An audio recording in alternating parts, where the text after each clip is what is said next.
Hello and welcome to the Ice Guys. This is the show that takes you into the world of the National Hockey League. Every game, every day, from a betting perspective.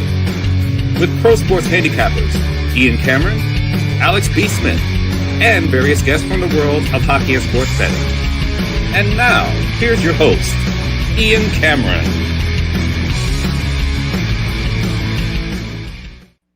Welcome to the Ice Guys, Saturday, November the 1st, as we turn the page and turn the calendar to a brand new month. Ian Cameron, Alex B. Smith, and Ryan Robinson, who joins us anytime he can on a Saturday, is back, ready to break down the Saturday NHL card. We got a huge slate on tap, as it often is on a Saturday. We got 13 NHL games on tap. We'll get to those, obviously, in just a moment.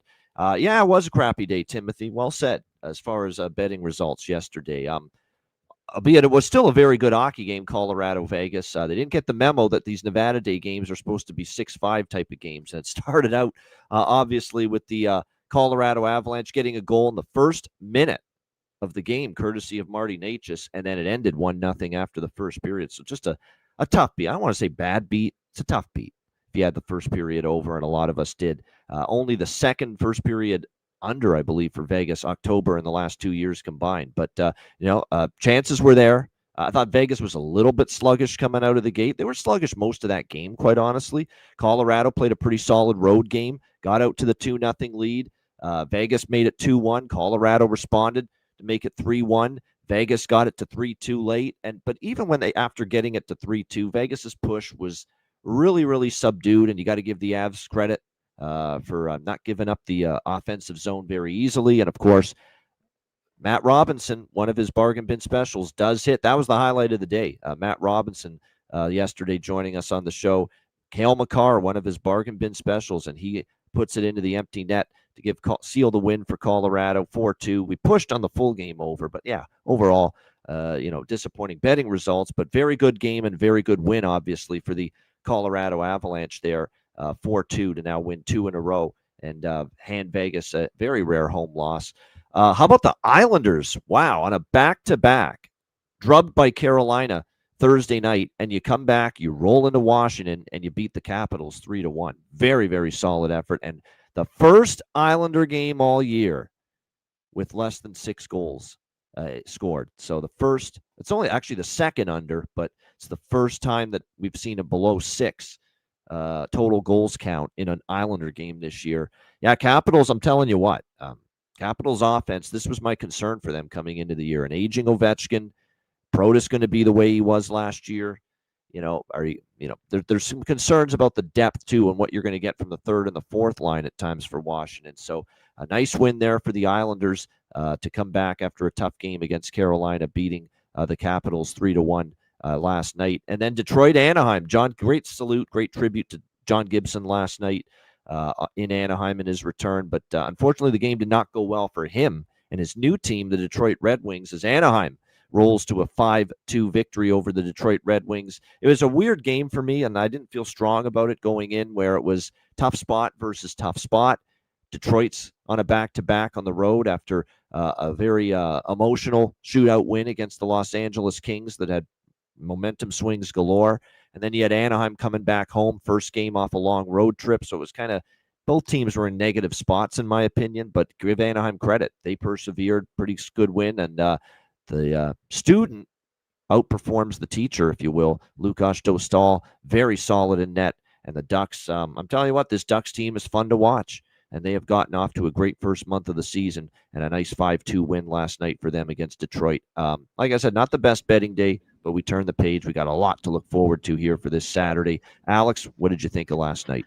Yeah, and like you said, your assessment of Washington is dead on. This is a team that we're clearly starting to see was really relying heavily on that momentum of Ovechkin getting the record last season. That was the biggest propeller of the, and like I said, they had a lot of other things that went well too. Having a guy like Alexei Protas kind of break out and emerge as a top goal scorer as well. It was a perfect storm of sorts for Washington the season they had last year. And based on what we've seen in the first month, it doesn't look like they're going to get anywhere close to recreating what they did in this previous season. They might have to struggle now to be a wild card team. And that was the thing we said. We were kind of just on the fence with Washington early when we did our season preview because of that. What are we going to see from them in that first month? That's what I said. I didn't have anything futures wise with Washington because it was a wait and see approach. Now this looks like more of a bottom feeder team, especially with the Metro being a little bit more competitive and goal heavy too. When you're starting to see teams like the Islanders, trend to overs, then Washington has to start bringing some of that firepower offensively, and they have to start getting some better goaltending from their tandem. If they don't, they're going to find themselves toward the bottom where they are right now and stay down there past November, December, and beyond. So that's sure there's got to be some concern there in DC. Like I said, Carberry has done a fantastic job. This is not on him. I think this is more of just the personnel they have. They look more like the team from 2 years ago, where we said, they're gonna have to blow this up at some point. Ovechkin's near the end. They've got some pieces they can plug and play, but they don't look like a true contender in the future. Everything we said the season before last is seeming to ream large now in this first month of the year. And then you got, like I said, the Ducks looking fantastic. A team that we talked about it all last month, and we're gonna probably talk about it for another couple weeks until it does happen. But these prices will change. And you're not going to be able to get the Ducks at a pick and price. At some point, you're at home against bottom feeder teams, you're going to be laying 130, 140, 150. And you may have to look at taking them in regulation. So now we're going to start seeing the shift with a lot of teams. I think now that we enter this new month, we're going to start seeing those prices and the bookmakers make adjustments. We're already seeing it with lines and totals moving a day earlier. 5.5s are turning into 6s in the morning. 6s are turning into 6.5s. So the books have finally kind of caught up with the new pattern of things, and now we're going to see them adjust the lines. It's going to make our jobs a little bit more difficult, but we'll be able and ready for the challenge. Yeah, no doubt about it. People in the chat saying I agree with that. For a guy, the whole defense has had a tough time this year, and Sorokin is at times as well. But yeah, Sorokin was good. I thought that was one of his better games last night. But at the same point in time, this is an inherent problem with Washington, I think, is finding goals in bunches, and we're seeing it. Even when they played Dallas, we saw them get shut out 1-0. So, like I said, goal scoring has been a bit of an issue. I guess there's someone is in the chat saying there's a little bit of an Arbor Jackeye resemblance in Ryan. Maybe a little bit, but haven't got a little that bit. I mean, it's not like a dead ringer or anything like that, but yeah, there's some Arbor Jackeye in Ryan Robinson a little bit. Ryan, anything you want to add to the discussion about last night? Yeah, no, I actually didn't have anything last night. Obviously, it was Halloween, so here at ASU, I was out with some buddies, and yeah, you're young enough to celebrate it. That's right, I forgot. Yeah, watch more of the baseball game, honestly. So I know there's only a few games last night. I did see Matt's bargain bin cash, so that was good, but didn't have anything last night. Obviously, I know there's usually big slate on Saturdays, which I love. So with today, definitely picked my spots. There's some few spots that I pass on because I don't love it. And obviously when there's that many games, there's going to be stuff you love, stuff you don't like. So it's obviously nicer, rather than having a 3 or 4 game slate where you kind of feel like you have to jump in on every game. So just excited for today. Obviously Saturday, college football, 13 NHL games. It's sunny and 70 degrees here in Arizona. So just looking forward to a great Saturday, honestly. No doubt. And think about, we got the World Series. We're not going to have the World Series next Saturday, obviously, but obviously a Game 7, Blue Jays, Dodgers, kind of fitting. It's going to go the distance and wrap up with a Game 7 tonight. College football, obviously huge NHL slate. There's NBA going on. And then the next Saturday, college basketball is going to be in the rotation as well. So just insane. We're at that time of year, man, November, December, no sleep. Is the two words that come to mind when it comes to November and December in this industry. That is for sure. All right, let's get into Saturday's NHL card. It's still been a phenomenal week overall for me. I mean, yesterday was a step back, but it's been a tremendous week. Big profits overall since Monday. We'll see if just in the freaking Wizard Sports picks, premium picks in the NHL, 10-2 this week. So we'll see if we can keep it rolling. We've got Carolina and Boston. An early start. This is a 1 p.m. Eastern game here. Hurricanes and Bruins. Carolina minus 190. Road favorites. 6.5 the total here in this game. I'm not going to belabor the analysis. We've got a lot of games today, but I'm on the over by Fecta, but more on the first period over in this game, simply because, look, we've got both teams trending first period over. I like the first period over a lot more than the full game, just because I think Carolina, it's 5 in a row, first period over. Boston, it's 4 in a row, first period over. There's still a decimated Carolina defense. They're not getting Miller back. They're not. Maybe Gostisbehere is the one guy that might play here, but Slavin's still out as well. Seth Jarvis is a game-time decision. He got injured last game, a lower body injury, but tough as nails, that guy, for just, a guy that's a little smaller in stature, but still may play here for Carolina in this game. Jeremy Swayman is confirmed in net for the Bruins. Elias Lindholm's the big new injury for them. He was injured in the Buffalo game, didn't return, and he's out for this game as well. But like I said, I think definitely we're going to see a lot of goals early. Maybe it'll slow down later. But you got two teams that have been just rocking and rolling to the first period over of late. So I'm on the bifecta, but definitely more on the dollar amount side on the first period over here. Freddie Anderson's projected, but we don't have confirmation of that yet. Alex, what do you think here? Hurricanes, Bruins. I could kick my own ass for yesterday. I made a critical mistake when I liked that first period over in Colorado, Vegas. Knowing how high that number was, we were waiting for the over in game. I should have grabbed goal in first 5 minutes. So I'm not making that mistake moving forward. I am doing that here in this Carolina-Boston game. I got plus 162 for goal in first 5 minutes, and then we'll be waiting for that price to drop down with the first period over, something in the 130, 125 range. That's a good price, and definitely we've been seeing a lot of first 5 minute goals in a lot of these instances of late. Carolina, even we saw the Islanders game with them Thursday night. There was a goal very early in that hockey game as well. So, yeah, that might be something to look at. Good price, certainly, plus 162, that goal in first 5 minutes.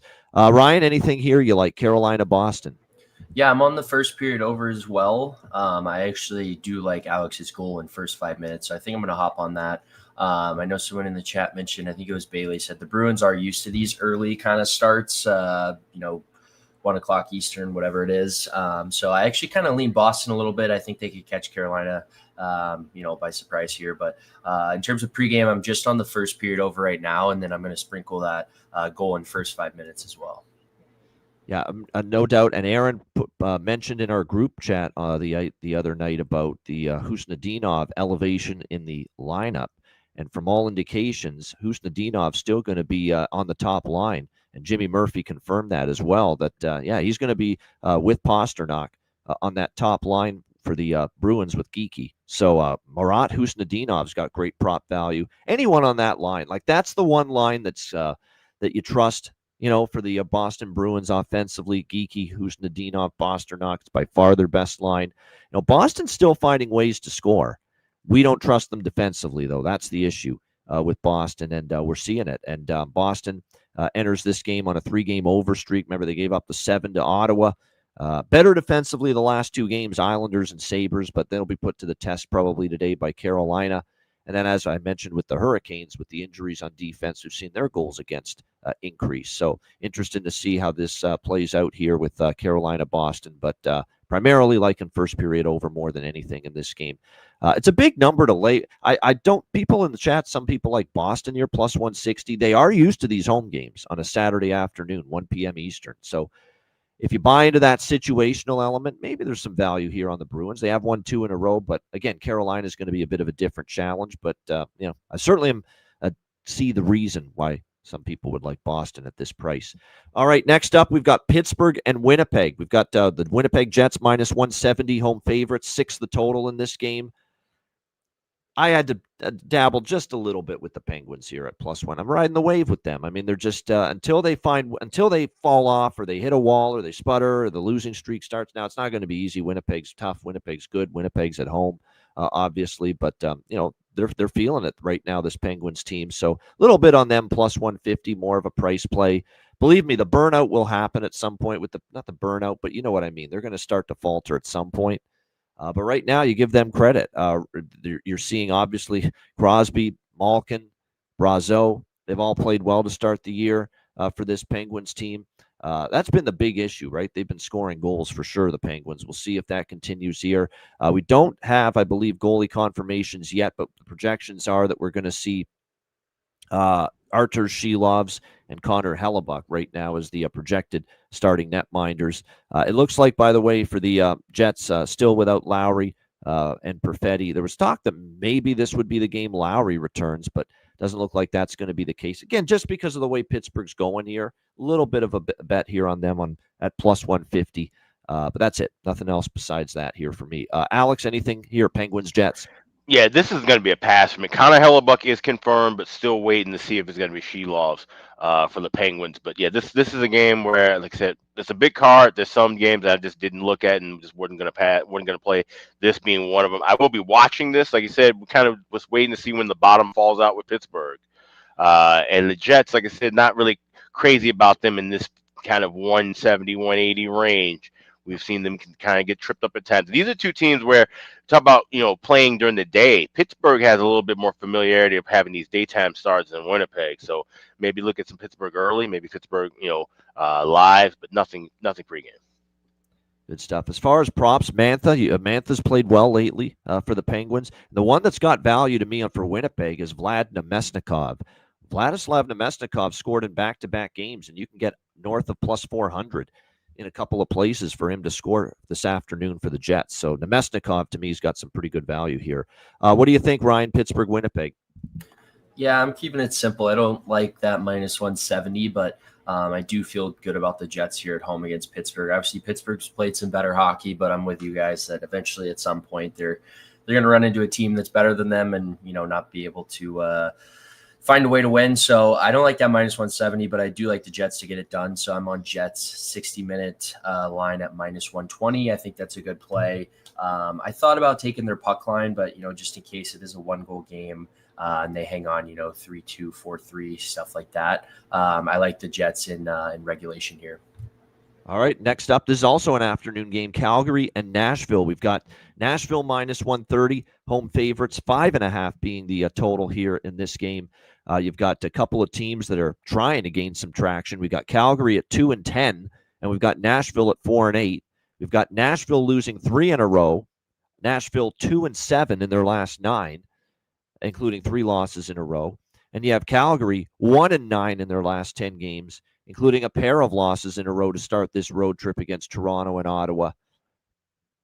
Both of them were competitive, though. If you look at the Toronto game, 4-3, Dustin Wolf played one of his better games. Toronto outplayed Calgary, deserved to win. But I thought for Dustin Wolf, it was a big step in the right direction in that one. Meanwhile, the Ottawa game, they lost in a shootout 4-3. That was a game where, Devin Cooley actually, pretty solid game from him again. You got to give him credit. The two saves, the 2 starts he's made, he's played respectably for the Calgary Flames. Gave them a chance against Ottawa, but they ended up losing 4-3 in a shootout to the Senators the other night. Anytime Nashville's a favorite, I'm fading them. I said that coming into the year. They're not going to be favored very often, but I'm on Calgary here. I'm going to give Calgary a shot. I think there's urgency. They're 0-2 on this road trip. We should see Dustin Wolf here in net this afternoon. I think it was a step forward for him as far as his last game against Toronto. When he started, I thought it was a much better game from his standpoint. Flames aren't close to winning that game without his play. And like I said, for a guy that's kind of struggled this year, it was good to see him obviously play well. And it is worth noting, without Roman Josi in the lineup, Nashville, they're 1-3 without him. And that one win was a 5-4 shootout win against the Kings, which isn't saying a whole lot. So we do expect, obviously, the Predators to be much worse on the back end without Josi. And it's certainly shone through here. They're still not scoring goals in bunches right at all. This Predators team held to just 4 goals in their last 3 games combined. I think this is a winnable spot here for Calgary. They've also faced a tough schedule. I think David mentioned that on Thursday when he joined us. The Calgary, look, Ottawa and Toronto, those are 2 capable teams. They played Winnipeg twice, Montreal, Vegas twice. It's been a pretty tough schedule early in the year for Calgary. I think this is their chance to step up and get a win against a very beatable Nashville Predators team. So I'm going to take the plus money here. Calgary plus 110. Jonathan liking the first period money line on Calgary. I don't mind that either. Alex, Flames, Predators. I like this first period over. I got the 1.5. I've laid the minus 125. Not going to wait for a cheaper price. And keep an eye on the goaltending matchup, because this could be another Devin Cooley start. Devin Cooley did have a year with the Nashville organization. So with this also being in a back-to-back spot with Philly on deck tomorrow, the better of the two teams being Philly. You may save Wolf for tomorrow and Cooley goes here, but I wouldn't shy away from leaning. I lean with Calgary because I mean they're still a bad team. These are still two bad hockey teams playing each other. But I lean with Calgary based off of that angle and the fact that, like you said, they're going down in competition. This is a team that they can certainly beat. This is not as tough of a test as a Toronto. So I will be on the first period over, but if it's Cooley confirmed, I might end up grabbing Calgary either right before pregame or sometime in game. There we go. Exactly. And like I said, with Calgary, believe it or not, 4 straight Calgary games have gone over the total. Nashville's been kind of the opposite. They've been trending more under, 6-4 their last 10. Let me see what the head-to-heads are. It's been a mix of overs and unders. Longer term, it's been more unders. But, yeah, I'm sticking to the side here, Calgary money line. What do you think here, Ryan? Calgary, Nashville? Yeah, it's kind of like throwing darts at a dartboard, honestly. Two bad teams don't really have a great feel. I honestly kind of lean Nashville at home. I know they haven't been great, but obviously Calgary hasn't been either. I think if I was to take Nashville, I'd look to make it, plus money somehow. I'd take Nashville and maybe parlay with like a Philip Forsberg point. I see that at plus 130 range. So definitely I kind of lean Nashville, but I don't have a great feel on this one. So as of now, I'm staying off of this pregame. You know what I'm going to bet here? Coronado. I think he was out of the lineup, came back in, and he was a scratch, came back in, and he scored in the last game against Ottawa. So I'm going to rock Coronado again. Maybe Sharon Govich is streaky. He finally scored the other night, too, for Calgary. And I got to go with Matthew Wood. Matthew Wood for the Nashville Predators. I mentioned there's great value right now on Matthew Wood if he stays up on the top line for the Predators with Forsberg and O'Reilly Auto Parts. And, they're dropping him to the third line. Well, Evangelista's on that line. Well, there you go. Well, I'd still maybe sprinkle on Wood, but definitely now Luke Evangelista comes into play here for the Nashville Predators, playing with, as he looks like he could be the one tab to be alongside Philip Forsberg and Ryan O'Reilly this afternoon. So Evangelista's upwards of plus 390. For him to score. So pretty good price. Morgan Frost on the Calgary side. Yes, as long as he stays with Huberdeau and Kadri on the top line, he's probably worth a shot as well for a goal prop, point prop, whatever you prefer. All right, next up, Colorado, San Jose. Colorado minus 230 road favorite, 6.5 the total. This is the last of the afternoon games, by the way. There's a 1 p.m. Pacific local start in San Jose. The Avalanche, obviously, with a nice 4-2 win in Vegas yesterday afternoon. This is back-to-back afternoon games for this Avalanche team. San Jose finally getting their first home win in the Shark Tank on Thursday night, 5-2 victory over the New Jersey Devils. Very good performance as far as jumping on the Devils early offensively in that game. And then Alex Nedeljkovic was able to shut the door the rest of the way, played a pretty solid game. But Eklund, Wenberg, and should have known the moment that he was dealt from Chicago that Philip Kurashev would turn into something here in San Jose. And here's all of a sudden he's heating up and playing well right now for the San Jose Sharks. That old proverbial change of scenery, flip the switch, clean slate. Sometimes it does wonders for certain players, and maybe that's going to be a good fit here for Philip Kurashev, which leads me into, yes, I am on Kurashev as far as goal prop in this game. Kind of ride the wave here. He's feeling good. He's got a little confidence here, got a little swagger back now as a member of the San Jose Sharks, so we'll dabble in that. This is a game where I've got the over by Fecta in mind, but I'm going to look maybe for it live. Right now you're talking about over 6.5 and over 1.5 at prices that are pretty astronomical at this point in time. Like the first period over is 1.5 minus 150 at most spots, and the full game over 6.5 with juice. If I could just get a couple of minutes of scoreless hockey early, we're going to get better, certainly with both of those. So definitely over by Fecta circled, live in game, wait for a little bit better price, squeeze a couple minutes at least of scoreless hockey out of this game to start, and I think we'll find those better prices in this game.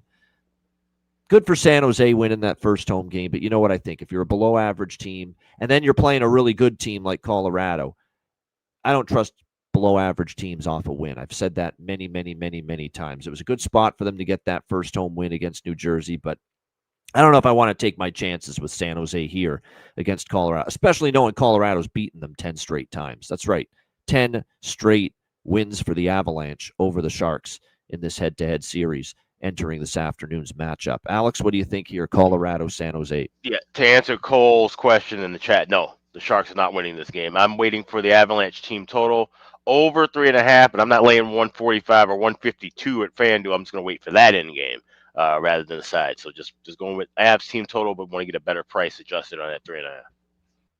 Yeah, no doubt. So definitely something to wait on here as far as this game is concerned. Like I said, for Colorado, it's been a righting of the ship these last 2 games. We thought maybe we were going to see Mackenzie Blackwood make his return yesterday, but it was Scott Wedgwood who started for Colorado in the game against Vegas, and maybe this could be that game where we do see Mackenzie Blackwood. And I did give that kind of hurt maybe a little bit, because part of the reason why I thought the over was strong in Nevada Day, other than the historical trend of overs on Nevada Day in that game, was that Blackwood would be rusty, but we didn't get Blackwood yesterday for Colorado in net.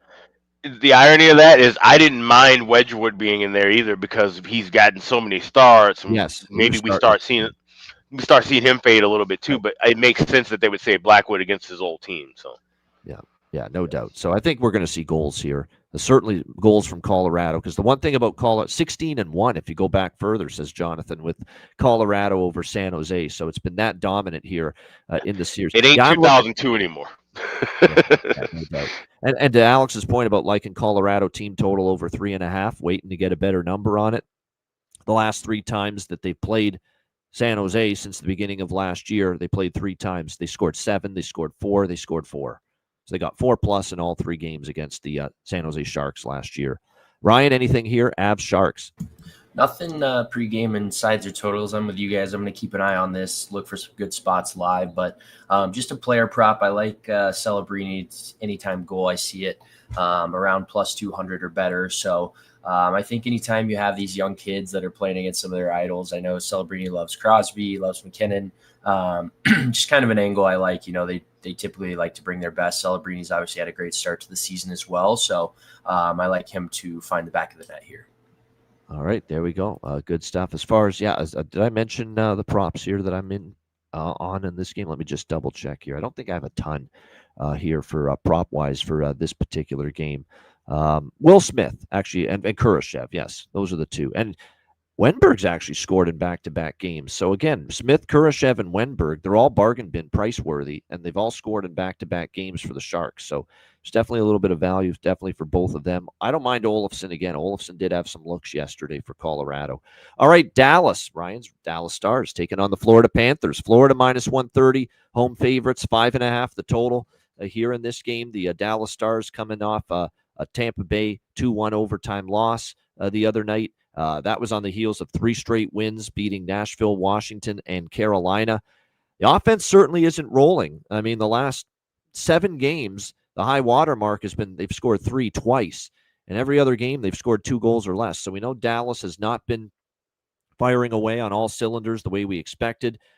Jonathan has made note of the Dallas run of 7 straight games where they have not scored a goal in the first period for this Stars team. And also Dallas on a 7-0 under streak. I believe it is. Yes, 7 straight Dallas Stars games have gone under the total. And it kind of feels like Glenn Gulletson is aware that the team's having a hard time seeing the puck go in. They're having a hard time turning the red light on.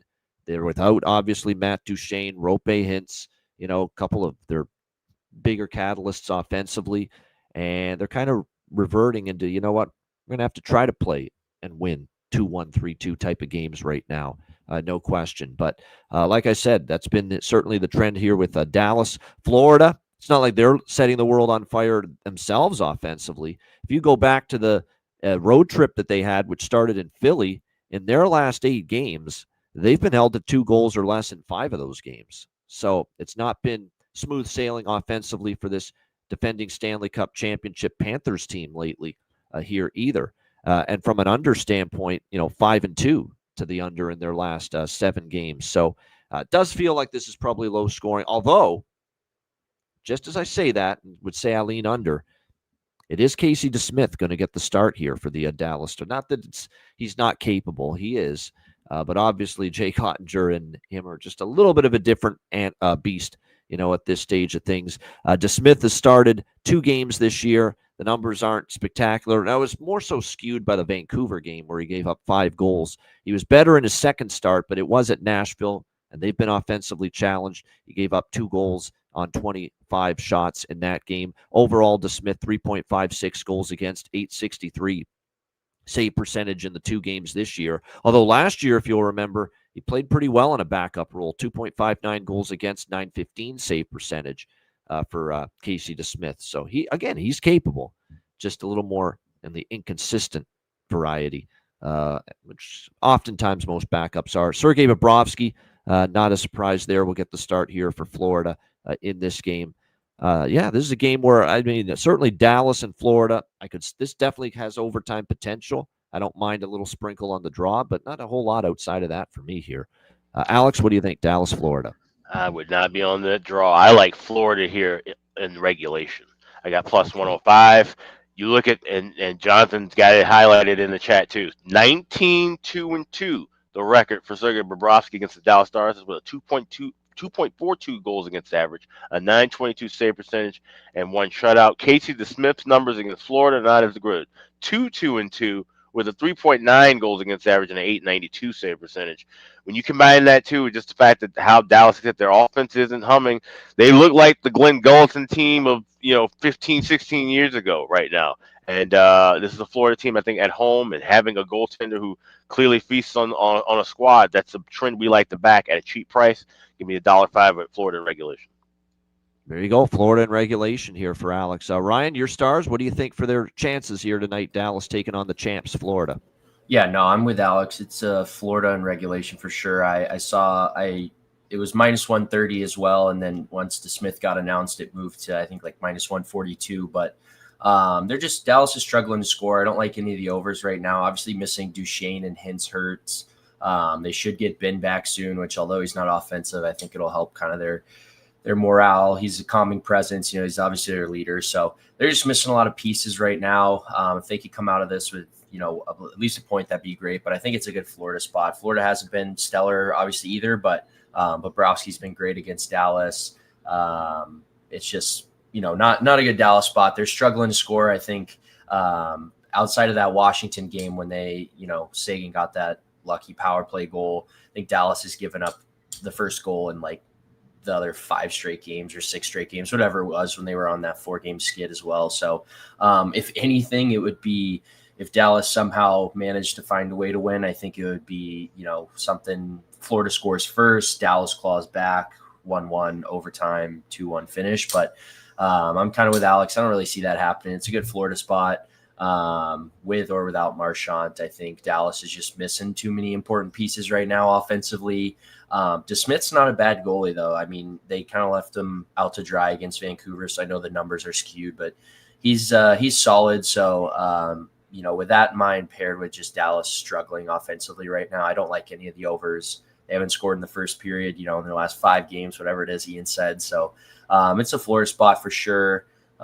Staying off of anything Dallas in this game besides maybe a couple player props, but I feel good about Florida in regulation as well.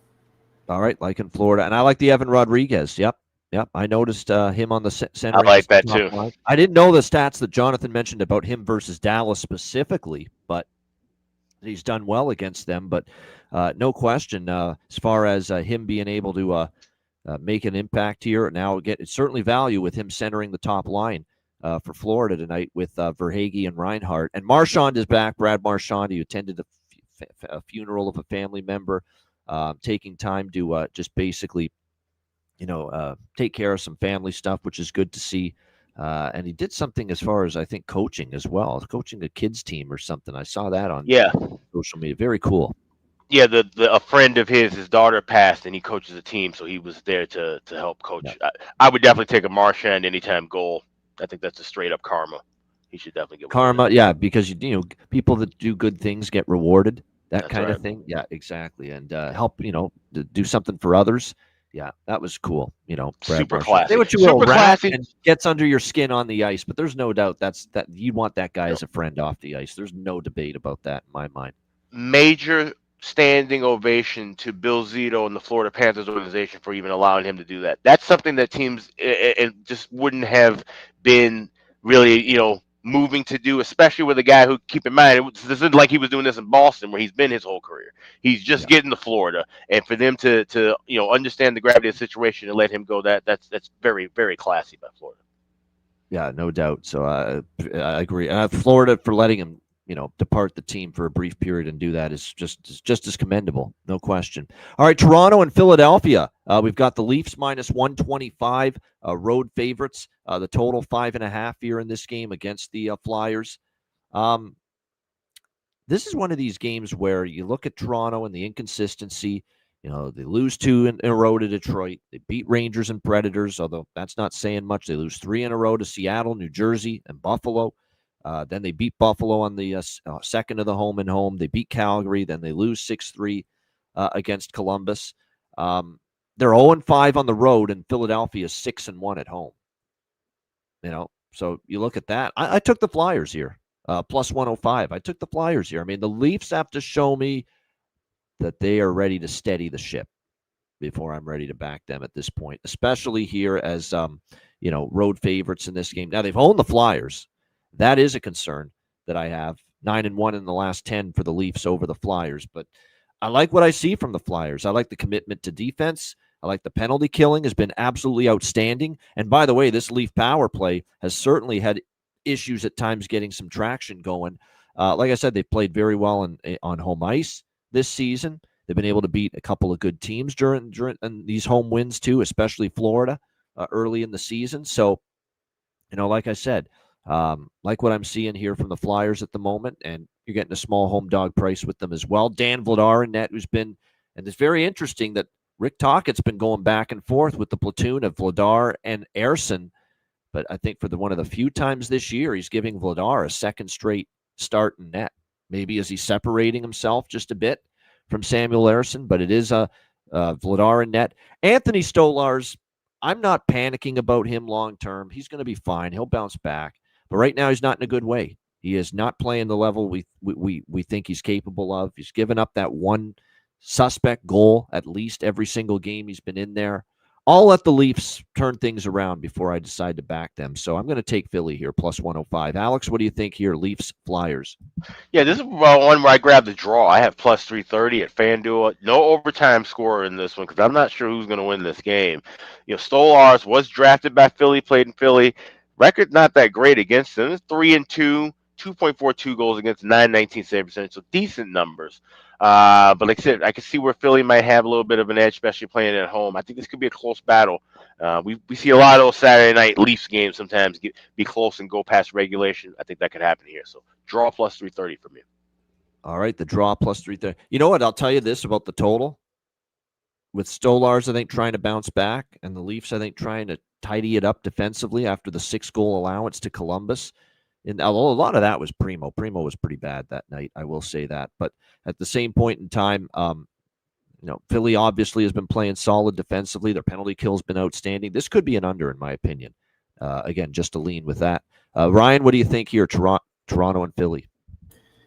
I lean Toronto, but I don't have a great feel. This is one I'm probably going to stay off of pregame. If there's, we see some goals early, it might be a live under spot, but I don't have a great feel. Obviously, Philly's at home, plus money.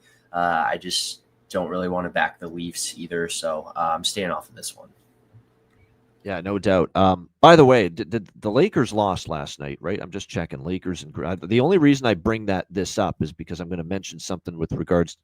No, they did win yesterday. They did win. Okay, well, that kind of throws that theory out of whack. But there's people that subscribe to the theory that when it's two sports teams in the same city playing on the same night, that both of them can't win. There's people that buy into that oftentimes, let's say if it's like, for instance, Toronto. We know the Blue Jays are playing Game 7 of the World Series. And some people say, well, if the Leafs win, the Blue Jays are going to lose. And if the Blue Jays win, the Leafs are going to lose. There's people that actually think that way. It's amazing. But and I've actually seen it transpire that way often. Yeah. Not all the time, but often. But bottom line is, Blue Jay fans, if the Leafs are up 3-0 after the first period, maybe be worried about the Blue Jays if you buy into that. Well, like I said, and I really think there might, like I said, be some smoke to what I was saying yesterday of if the Jays go on and win the World Series, and they're now the second team in the last 7 years to bring a championship to Toronto. Now one of them named Maple Leafs. what kind of pressure and scrutiny is that going to put on that team? And that's the way I look at it. What kind of run could they make, just off of the buzz of the city, and there's going to be a parade potentially and all that? Do the Leafs use that to fuel them and say, hey, we need to do this too? Or, is the media going to bury them and the fans going to bury them, and then they kind of just cower their heads in the sand? It makes it's something that you could quantify because of how bad and how noticeable and how big of a weight the Leafs drought is. This wouldn't make shit to anything or any other team in this league except the Leafs. I think there's maybe some smoke to that. Yeah, fair.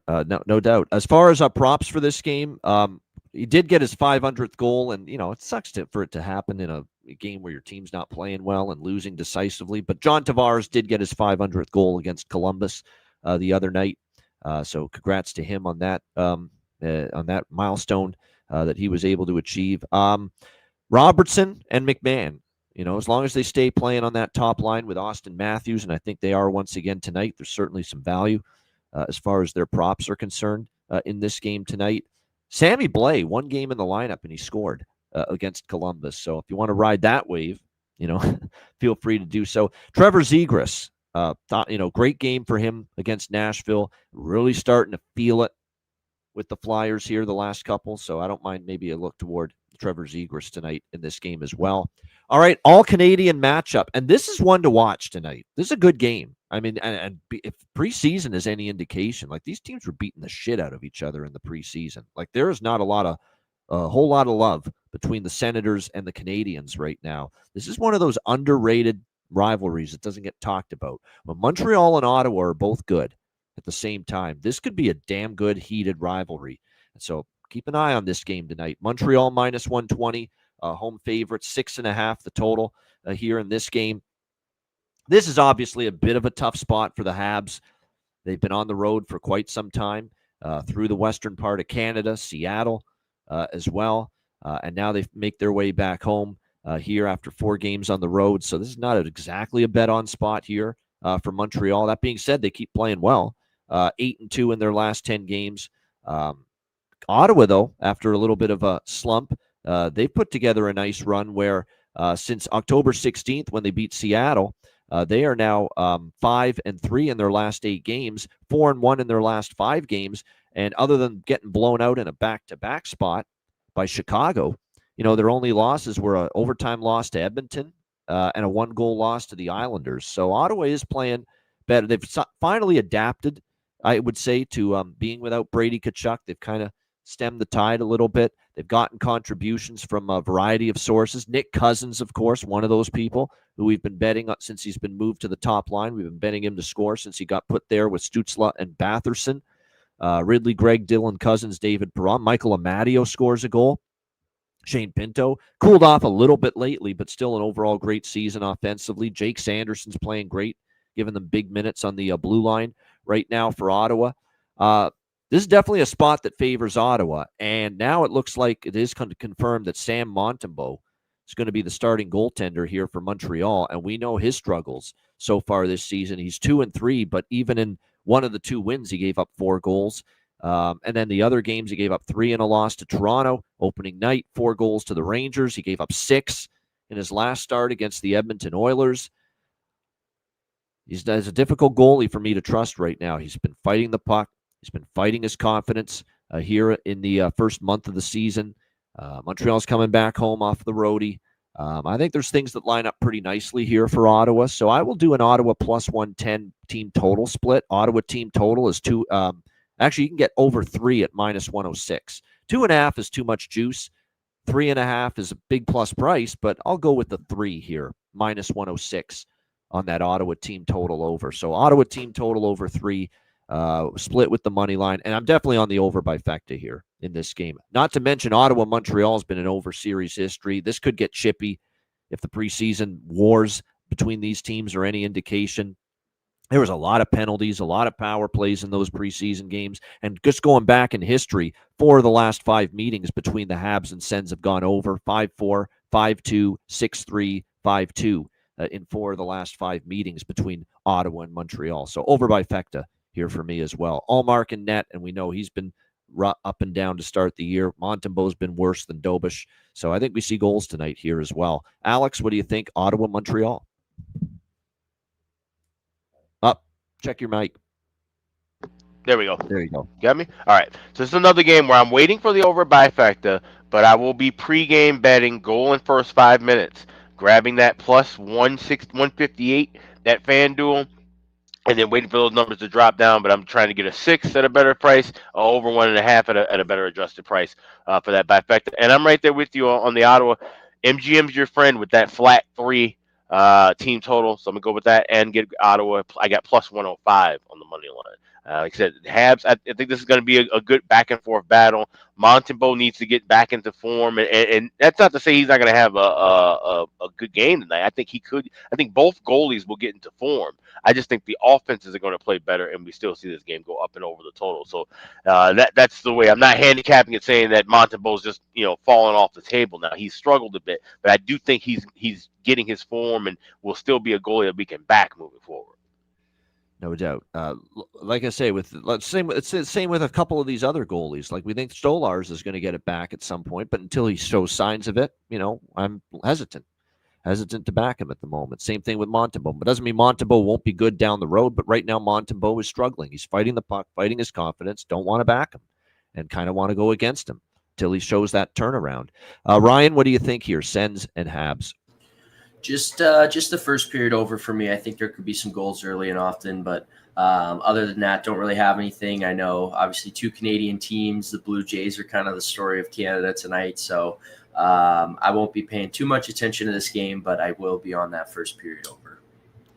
All right, next up, Washington, Buffalo. Buffalo minus 120, home favorite, 6.5 the total in this game. I'm about to make Real Deal Prime a very happy person. I'm on Buffalo here, minus 120. With Washington on the back-to-back, I guess the one concern is they lost, not won last night. They lost that game. They didn't win it against the Islanders, so maybe they're pissed off, and they roll into Buffalo, looking to bounce back, play a great, hard, strong road game, and beat Buffalo. That's certainly possible. But check out this series history.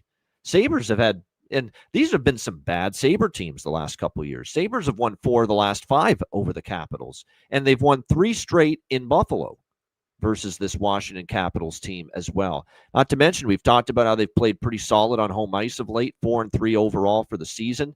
They did have their home win streak, which was at 4, snapped by the loss to Columbus, but I thought they deserved a better fate. They could have easily won that game.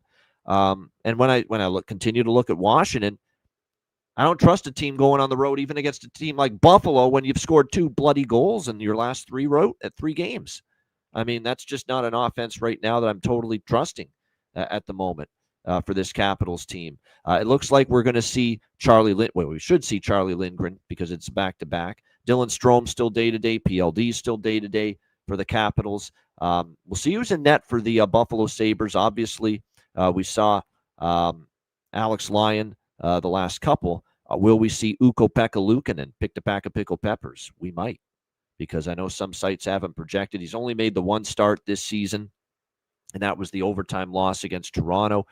But again, it's a reasonable matchup for UPL if he does start, because Washington's having a hard time with their offense right now, finding the back of the net. So Buffalo, I will take them here, minus 120. I do like this is a draw that I do like. Yes, Buffalo's gone to overtime 3 straight games. We've seen some overtime, not as much recently, but if you go back longer term, Sabres Caps, 5 of the last 10 have gone past regulation. So I will dabble in the draw as well. Alex, what do you think? Washington, Buffalo.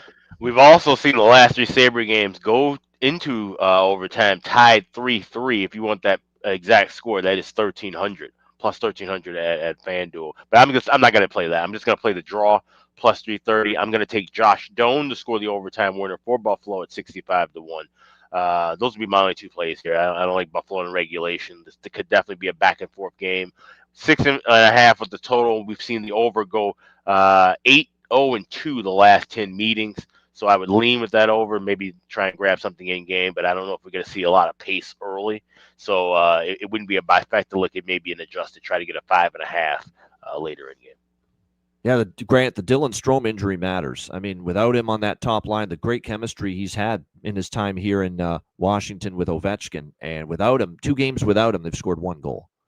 They got blanked by Dallas. They have the 1 goal against the Islanders last night. So they miss him. That's an impact injury, no question, for the Washington Capitals with no Dylan Strome on the ice. Ryan, what do you think here, Washington, Buffalo? Yeah, so I don't have the side or total.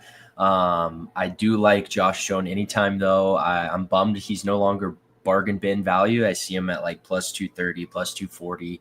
I caught up with him a couple weeks ago before that TNT game they had. I forget who they were playing, but he had a couple points.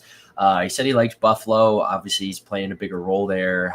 He likes, good vibe on the team. He's happy. So just getting more opportunity. Is he kind of a small town guy? It kind of feels that way. Yeah. Yeah. Like he's just such a good kid, down to earth. And obviously,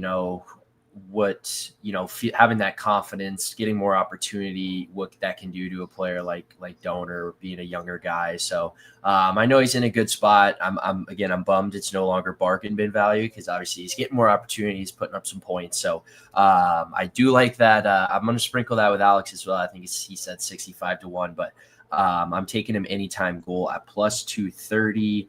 Let me take a look. I see as well too.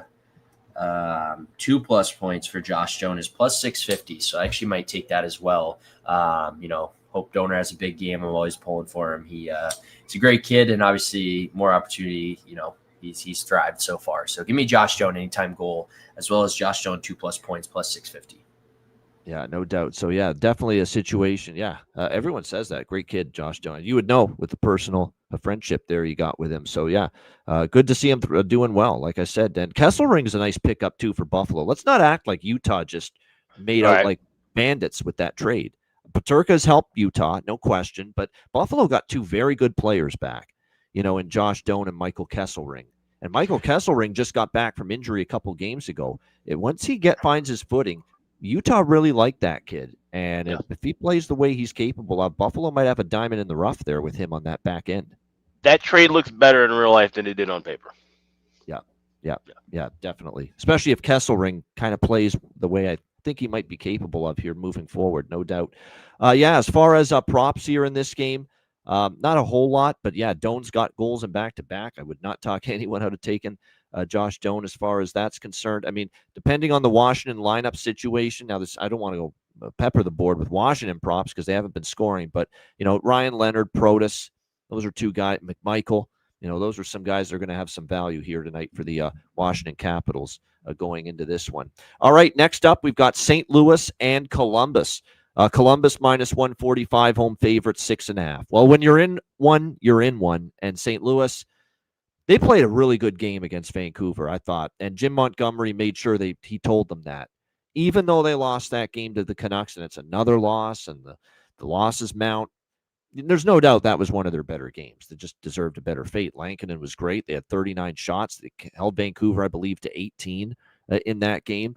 But puck didn't go in. And unfortunately, it seems like there's just when the mistakes happen defensively for St. Louis, they're egregious mistakes, and they're paying for those mistakes. And they're fishing the puck out of the back of their net after these mistakes that they've been making defensively. And the goaltending hasn't been able to bail them out, whether it's Binnington or whether it's Hofer.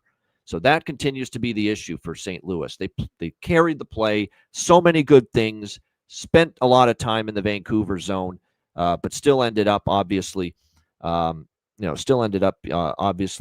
that game. Frustrating, even though, it was a great process, but tough result for the Blues the other night against the Canucks. Columbus is playing better right now. There's no question. Money's coming in on Columbus because they see the Jackets are, playing good hockey the last few games. They've won 3 in a row. St. Louis is struggling, having lost 6 in a row. We'll see. I mean, with Hofer and net, I can't back St. Louis. I can tell you that right now. It's just he's another guy. Until I see he's better, I think there's a better goalie in him than what we've seen so far. But like with Stolars, like with Montembeault, like with a lot of these goalies that are struggling early in the season, I want to see the turnaround before getting involved and backing them. So this is going to be an over bifecta for me again, and maybe even a trifecta, because St. Louis, the one thing they've done well this week, the Pittsburgh game, even though they lost, goal in the first period for the Blues. The Detroit game, even though they lost, goal in the first period for the Blues. The Vancouver game, even though they lost, goal in the first period for the Blues. So the Blues have been getting on the board early here in the first period of these games. So I think I'm going to go trifecta with St. Louis Columbus overs in this game. The first period, both teams to score at a plus price as well. In addition to first period full game over. Alex, what do you think here? Blues and Blue Jackets. So I'm going to look at that first period, both teams to score pregame. I'm going to also bet Columbus team total over 3.5 minus $1.08 pregame, and then look for an adjusted first period over at a better price because I'm going to lay 142, try to get something in the minus 120, 125 spot.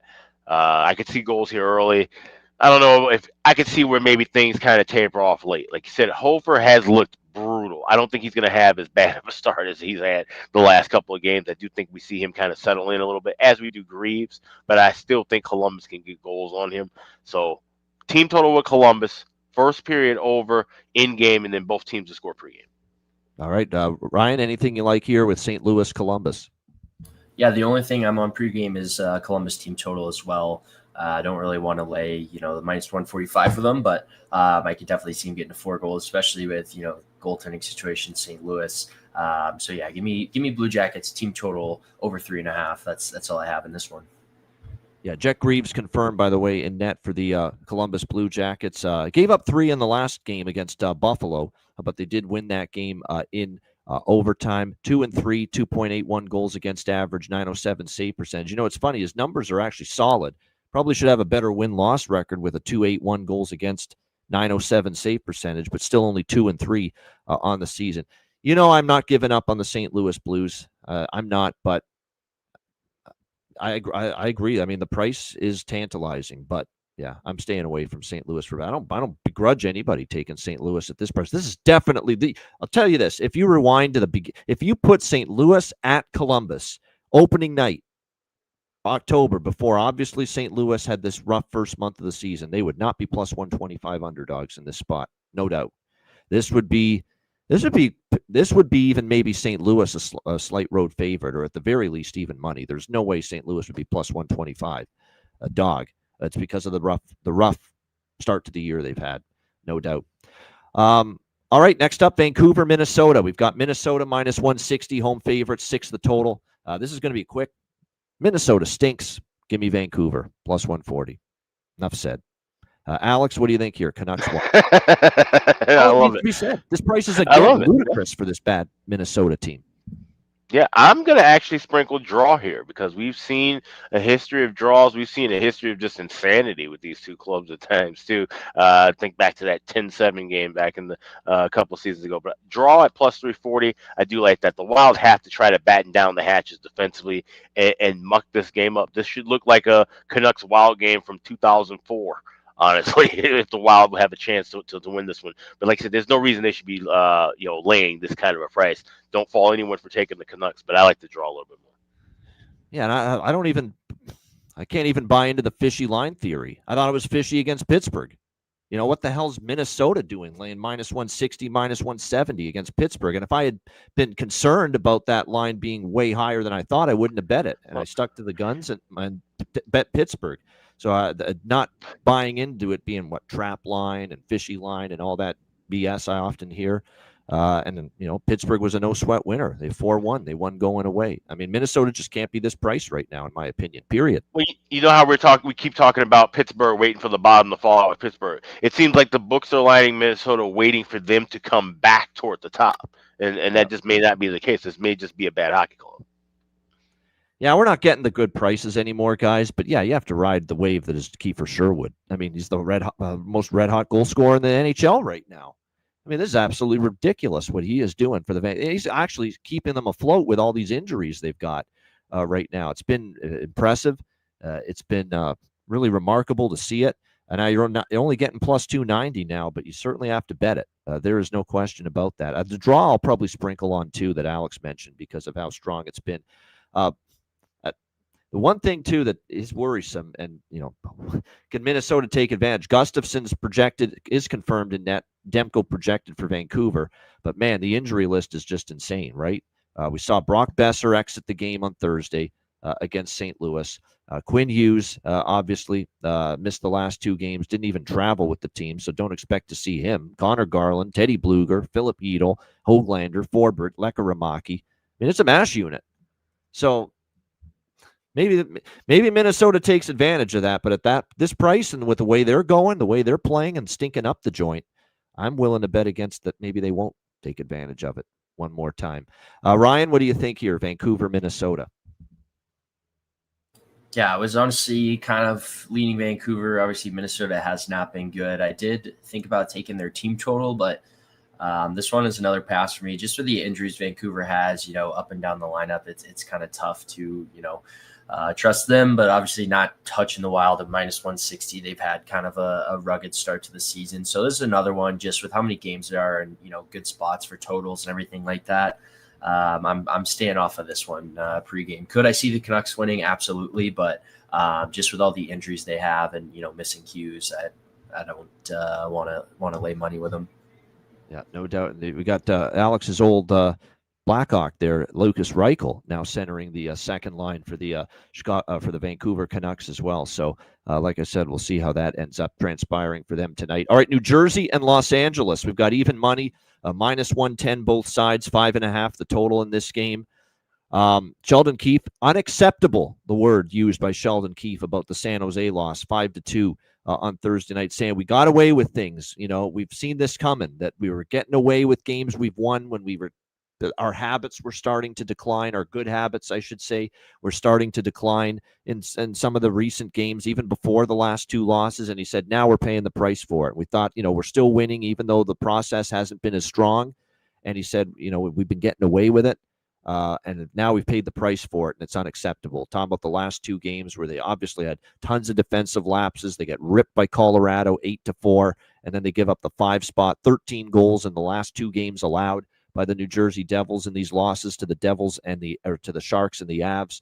I think they bounce back here after that particular loss against San Jose and kind of being called out a little bit by Sheldon Keefe.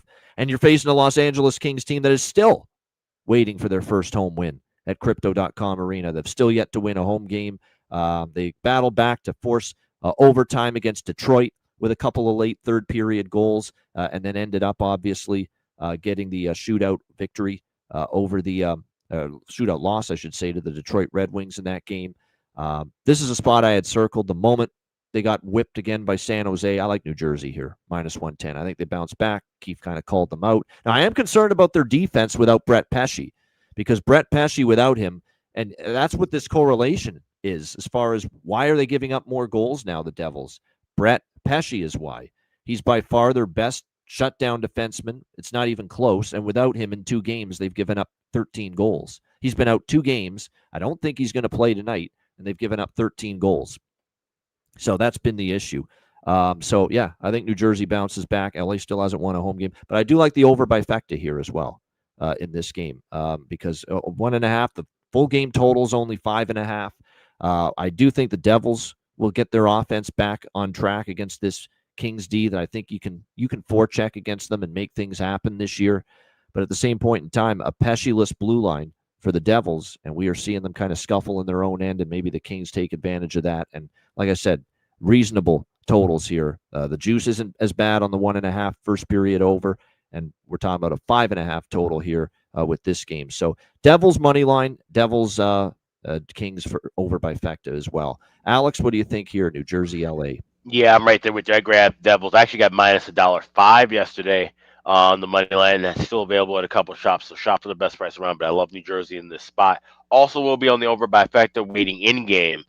We have 1.5, 5.5 at decent prices. I'm trying to get plus money on both of those spots, but liking the Devils money line more than the by Fecta. All right, good stuff. What do you think here, Ryan, with Devils Kings?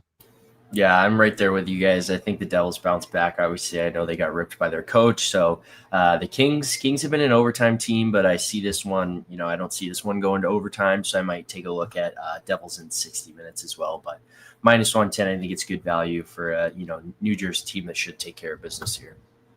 Don't have goalies confirmed. One thing that would scare me a bit being on the Devils is it could be Jacob Markstrom, and he kind of did look shaky, did look rusty in his first start back against Colorado. But again, the whole team blue line wise defensively has been not good. So it's a collective effort. Can't put it all on Markstrom. He obviously didn't play his best. He's coming off a long absence, but like I said, definitely going to have to be a little bit better. As far as props for this game, there are a few that I like here with the Devils and the Kings from a New Jersey stand. Dawson Mercer, saw him score, I think either the last game or the game before that. So I think there's pretty decent value there. Connor Brown, by the way, is a game time decision.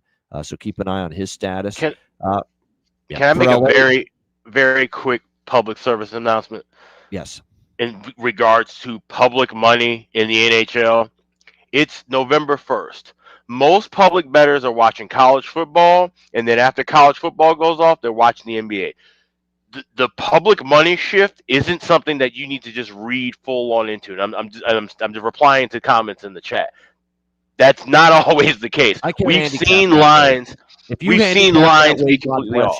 Oh, the line's moving in this direction. We've got to bet it because it's moving. And I don't. Sorry. This ain't the NFL. This ain't college football. That's just simply not how that works. Especially this time of year. In March and April and May and June, yes, you can read more into line movement. But yeah, this is not nearly what looks to be a trap spot because of games played with previous previous game and a shift. This is definitely not. So I just want to make that clear. This line movement is in the NHL is based on what happens with rosters and recent form within the last 3 or 4 games. But this is definitely not a trap spot just based off of where our line was from the previous game. Yeah. No, you got to use some level of hockey intellect and insight and be able to use what your eyes are seeing. And like I said, the hockey part of it has to be part of the handicapping equation. I get it with line movement and following that. I get it, but like I said, you've got to what you're seeing with these teams has to matter. For me at least. There's people who are successful betting that way. Credit to them. Good for them. Happy for them. But like I said, it's just not my style. What do you think here, Ryan? New Jersey, LA? Yeah, no, we touched on it already. I'm on the Devils. Sorry. Yeah. You're good. Corey Perry. Even though I'm on the Devils, like I said, doesn't mean we can't bet Kings. Perry's been too hot not to bet. I mean, he's leading the team in goals, got 5 in his first 6 games, whatever it is. Like Perry's ride the hot hand. Yeah, plus 370. You're still getting very good prices as well with Corey Perry right now. Scorey Perry at the moment with the way he's been going. All right, Chicago, Edmonton. We've got Edmonton minus 280 home favorites, 6 the total here in this game. This is another one where I like Blackhawks plus 1.5. But I'm waiting on Knight. I don't know if I would take it if it's going to be a Soderblom sighting in net for the Blackhawks tonight. But I've got that circled. I haven't bet it yet. I should point that out. Don't want to make it sound like I've locked it in already. I have not. But it's definitely something I'm eyeing here in this game. We've talked about how, prior to the Winnipeg game notwithstanding, where they did lose by margin, and there was one other game where they lost by 2, and it was against LA. Every other game, they've basically, lost by a goal or they've won. They've been ultra competitive this year. They're off that disappointing setback, obviously, against Winnipeg to start the road trip. And the Edmonton Oilers continue to, I don't know what it is, not play a great, hard, strong 60 minutes, really. Even the Utah game, they didn't. The Utah game, they were down 3-0 in that game before rallying to win that game by a score of 6-3. This Oiler team has not played a really strong 60-minute effort. And, of course, they lose in overtime to the New York Rangers 4-3 the other night. So that's concerning to me. You look at series history, Chicago actually beat Edmonton here at Rogers Place last year 5-2. And then in January, they played twice in Chicago. Edmonton won both games, but 1-goal margins. And one of the 2 wins for the Oilers against the Blackhawks in Chicago last year went to overtime. So I'm going to go plus 1.5. Not yet confirmed or locked in, but I'm eyeing, as long as Spencer Knight's in net, Chicago plus 1.5 and perhaps the draw here as well with the Blackhawks and the Oilers. What do you think here, Alex? Chicago, Edmonton. Yeah, it's like that old Depeche Mode song. You're waiting for the night to fall. And if it is night, I would be on that draw as well at plus 400. That is a fantastic price. I think this could be a close battle. I would probably be leaning toward taking an Oilers to score in overtime, though. This definitely feels like a game that the Hawks would lose if it goes into OT or maybe if it goes into a shootout. But if it's a Soderblom side, then I'm hammering the over. Yeah. That's I'd probably do the same. yeah. I pivot to the over Yeah. if he's in Yeah, there. Yeah. this will be an over trifecta if it's sort of on the net, because I'm seeing where the Oilers have been goals in the both teams to score in the first period as well, and this is one where the Hawks can't really afford to, I think, sit back and play that defensive style that they've been doing so far. They're gonna have to try and press a little bit. And that's a dangerous game to play with Edmonton, especially when you have 97-29. You wake up and poke the Bears, they can bury you. But I think that's what the Hawks need, especially after that last game. You have to try and come out and pop out on the offensive. That's how Winnipeg got ahead of the Hawks and won that game the other night. So more than likely we'll be on that over in the first period live and over both teams to score pregame. But I'm just waiting for the official confirmation of goalies. All right, there we go. Wait, yeah, same with me. This is definitely not every game is you got to wait to see who's in net, who the starting lineups are. But for me, this is one of those games for sure. Stuart Skinner, by the way, is in net for the Edmonton Oilers here tonight. So Skinner in net for them. And it looks like the Trooper and Mikheyev still possibly missing in action tonight for Chicago. Day to day they are with injuries. What do you think here, Ryan? Blackhawks Oilers? Yeah, I mean, minus 280 is insane. I'm on the first period over for sure. I think there's going to be goals here. I am looking at some potential bargain bin bets in this one as well. But just on the first period over, I'm going to keep an eye kind of if there are, if that misses, maybe I see a lot of times, with the first period, if it ends 0-0, 1-0, it usually opens up a bit more in the second. So Oilers need to get rolling. As Alex mentioned, the Blackhawks can't let 97-29 get going. So, if they do, I think there's some goals early, could be some goals early. If not, it's a good live spot as well. So this is one I'm going to be keeping an eye on for that total to see kind of how it moves. But I expect 2 goals at least in the first period. So give me the first period over for this one. All right, first period over for Ryan here with Blackhawks and Oilers. As far as props for this game here tonight, Matt Savoy. I've been waiting on a Matt Savoy sighting. I've mentioned Matt Savoy before, and here he is finally getting on the board for Edmonton. Maybe now a little confidence starts to come his way now after getting that goal the other night. So plus 400 for him for the Edmonton Oilers might be worth a look. I think on the Chicago side of things, Burakovsky or Green flanking Bedard. Probably value with both of those guys as far as a prop is concerned. So certainly wouldn't mind the value with either of them in this game tonight.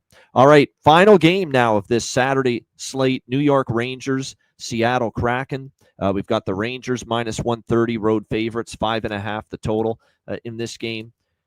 There's a lot of things about the Rangers that aren't great. They don't have great scoring depth. They don't have, even defensive depth, not great. But there is one area of their team that does have a lot of depth. Some of maybe the best depth from what I've watched and heard in the NHL this season for the Rangers. Their television booth. They've got Kenny Albert. We all like Kenny Albert. He's the new successor to Sam Rosen. But do you know who fills in and will be filling in for Kenny Albert tonight because he's doing an NFL game on Fox tomorrow? Alex Faust. And Alex Faust is really good. Really good. And you got both of those guys. So, but they've done a great job. I've even seen some Ranger fans saying, I hope we get to hear Alex more. People really liking him. But like I said, both of them doing a nice job there at the MSG broadcasts. This game's interesting. You got the Rangers minus 130 road favorites, total 5.5. I think when you look at this game, the Rangers, they're coming around slowly but surely. We do have to give them credit for their road record. I mean, they still are winless at MSG, but they're 5-1-1 on the road. This New York Rangers team. And on this road trip, they've started 2-1. They had the loss to Calgary 5-1, but they bounced back to shut out Vancouver 2-0 and come back from a deficit to beat the Edmonton Oilers 4-3 in overtime in their last game. We'll see how this one plays out here. Shesterkin and Decord are projected as the 2 goaltenders, but we don't have confirmations there with either one as of yet. And no change in the injury situations. Rempe for the Rangers out, and still no Freddie Gaudreau, no Capo Caco, no Jared McCann for the Seattle Kraken. So we won't get the chance to see Capo Caco go up against his old team here tonight in this game. Rangers have won 2 in a row. I look at this spot for Seattle, though, a team that's 3-0-1 at home. They had beat Edmonton at home, tough overtime loss to Montreal, but they showed great resilience, being down 3-0, coming back to get 3 unanswered goals in the third and force overtime in that game. I think Seattle's the spot here. I'm going to take the Kraken here, plus 110. I think it's their time to bounce back, get a home win here. Very important spot. I know the Rangers have, somewhat righted the ship, and I say somewhat because I still don't think there's elements of their game that impress me all that much. And now we're talking the Rangers a road favorite, and that's a totally different ball of wax, if you ask me. So I'm going to take Seattle in this spot. Slight home dog, plus 110, and think they can get the home victory here against this New York Rangers team. One thing to admit, too, with the Rangers is, they got away with it against Edmonton. They gave up 36 shots in that game. Not really what you want to see. Like I said, I think this is a game in Seattle. It's of importance for them, to bounce back from that Montreal game as this homestand rolls along. So we'll take the Kraken here, plus 110 in this one. Alex, what do you think here? New York Rangers, Seattle. I won't even be watching this game. I'll probably have Cincinnati, Utah on TV, the end of the World Series Game 7. There's a lot of other things, better usage of time and better usage of money, in my opinion. This is a pass for me. Yeah, Perlo, I don't mind that, the first period specifically for the Seattle Kraken. That maybe in the first 20 minutes they get off to the fast start, get the lead possibly early in this game. I think that's definitely potential. But yeah, not the most glamorous NHL game on the slate for this big Saturday. I would agree with that with Alex on that one. Ryan, anything here? Rangers, Kraken. No, I'm with Alex. This one's a pass for me as well. Nothing wrong with that. Nothing wrong with that on a big card. As far as props, Shane Wright for Seattle. I think that's probably worth a shot here as far as Seattle. He scored the last game for them. And by the way, he scored before against the Rangers in a previous meeting between these two teams. So Shane Wright may be worth a look here for the Seattle Kraken as far as goal scorer prop tonight. On the Rangers side, you look at it, Will Cooley's up on the top line. There's probably some value there with him. But like I said, for Seattle, my favorite prop there to look at is probably Shane Wright. I'm going to give Berkeley Catton a shot tonight because he's still up there with Beniers and Eberle. I think it feels like it's about time for him maybe to chip in. So a Berkeley Catton prop, probably get involved a little bit there with that. Great stuff. Great discussion on the Saturday slate. Shout out to everyone in the chat. Looking forward to a big Saturday of hockey. It should be a fun one. Hit the like button if you haven't done so already. Appreciate it very much. And a reminder, subscribe too. Yes. We have 27% of people who watched the show last month that aren't subscribed to the channel. So please click on that subscribe button, that notification bell, so you'll know when we're on, especially on Mondays when the times might be a little off. Definitely want to subscribe to this channel. Great point. Excellent point. If you are watching these shows on a daily basis, you should be subscribed to the YouTube channel. We're trying to get to 10,000, so make sure you help us out and be a subscriber to the YouTube channel. It doesn't cost you anything either, so make sure you subscribe to the YouTube channel as the climb for 10K subscribers continues. In the meantime, I want to mention, of course, wizardsportspicks.com. Great week overall. Long-term good all sports run. I think 31-19, 24-14 run in NFL and college football, 10-2 this week in the NHL. It's been great on the website, so get some premium picks from yours truly and Alex P. Smith and Matt Robinson and all the great handicappers there at wizardsportspicks.com. So make sure you check out that website and get on board. And of course, make sure you check out patreon.com/iceguys, just $10 per month. Again, goalie charts, totals charts, bonus content, exclusive live betcast. We're going to have our first Patreon members only exclusive live betcast in November, later this month. Date to be announced later this week. So make sure you sign up before that. You don't want to miss the Patreon exclusive live betcast that we have coming up. And of course, the highlight element of being a member of Patreon is the daily betting card, sides, totals, player props posted each and every day on the Patreon page. Live chat rooms as well to interact with all the other Patreon members. The response has been great.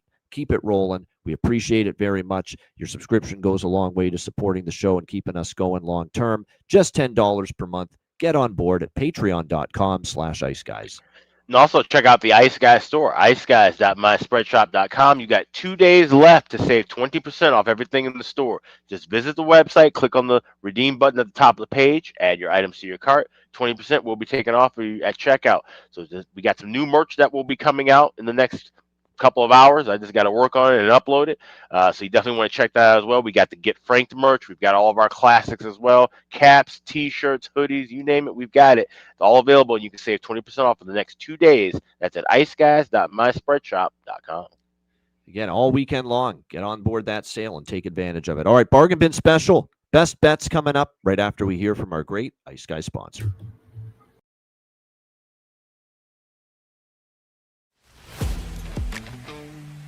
Wizard Sports Picks, featuring the finest handicappers in the universe. Sharp insights, trusted picks, and relentless results. We strive to help you become consistent winners. This is Wizard Sports Picks.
Where the kings and queens shop. Check out all our sponsors, including, of course, Royal Cannabis at royalcannabisshop.com, 20% off with promo code IceGuys. All right, Bargain Bin Special of the night, 12 games now to choose from here for this Saturday NHL slate. Alex, we'll start with you. Bargain Bin Special of the night. Yeah, let's go to that Dallas-Florida game, and the primary assist on this bargain bin will certainly go to Jonathan Davis. We're going to go with Evan Rodriguez, first goal. Against Dallas, he has scored the first goal of the game in back-to-back meetings and 3 of the last 4 meetings against that team. You can grab that plus 2,200 for first goal. You can even get plus 1,200 for first team goal. So that'd be the first goal for Florida. So I'm going to go with both of those tonight. That'll be my bargain bin special. Evan Rodriguez, first goal of the game, 22-1. First goal for the Florida Panthers at 12-1. For Saturday bargain bin special, shout out to Jonathan Davis once again. There we go. And I like Evan Rodriguez just to score a goal, but I might have to sprinkle a couple bucks on that first goal with stats like that. Holy goodness. Head-to-head for him against Dallas. So Evan Rodriguez for Florida, first goal for Bargain Bin Special of the night. Is Kakko playing? Oh, very good. Let me just double-check on that. Kakko playing. Well, you knew if they could somehow get him in there against the Rangers, they would. But, yeah, could return Saturday. Likely to make his debut today, yes. Okay, well, I like Kakko to score against his old team. Now, first game back, maybe he's a little rusty, but still, I like that. You know, him to be able to find the back of the net against the New York Rangers, his old team. Ryan, Bargain Bin Special, what do you got?